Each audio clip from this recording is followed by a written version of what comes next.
The Senate canceling plans to vote this week on a $25 billion rescue package for big auto. And of course, it comes after the challenging questions of CEOs on Capitol Hill yesterday.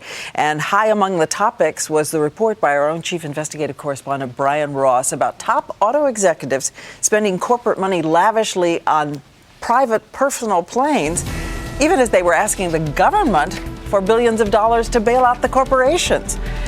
Turns out lawmakers were watching, Brian. Oh, yes, they were, Diane. They were indeed. And they let the CEOs of Ford, Chrysler, and GM know it.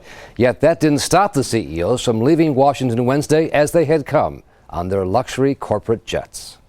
The big three auto company bosses apparently chose to ignore an outpouring of criticism over our story that they came to Washington in private jets to plead for $25 billion in public money. It's almost like seeing a guy show up at the soup kitchen in high hat and tuxedo. Kind of makes you a little bit suspicious.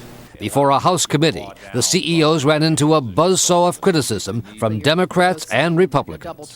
The fact that you flew in on your own private jets at tens of thousands of dollars of cost just for you to make your way to Washington as a bit arrogant before you ask the taxpayers for money. Our ABC News investigation found the auto companies have together spent several $100 million to buy, maintain, and operate a fleet of top-of-the-line private jets for their executives. I'm going to ask you to raise your hand if you're planning to sell your jet in place now and fly back commercial. Let the record show no hands went up. GM and Ford say their CEOs are required to use the private jets as a matter of corporate policy, although GM CEO Rick Wagner said he might use his jet a little bit less now. To be perfectly honest, things have been so busy that I haven't been traveling a lot anyway. Hundreds of thousands of Americans went online to abcnews.com to read more about the story. Among the comments, we worry about the cost of gas. They worry about the cost of jet fuel. No bailout. There was only one reader who supported the auto companies. Are you aware of how much these CEOs have to travel as part of their jobs?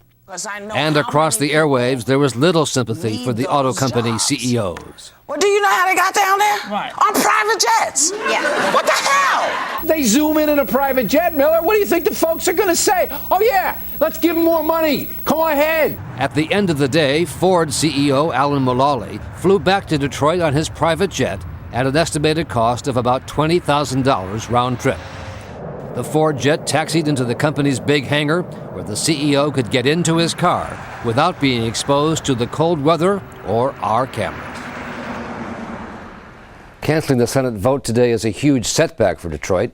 And while they faced an uphill battle to begin with, traveling to the Capitol as if they were royalty certainly could not have helped their cause. I watched yesterday and I was stunned that they talked about laying off workers as cost-cutting measures. That's what they see as a sacrifice. And at the same time, spending money on the corporate jet. Thanks so much, Brian.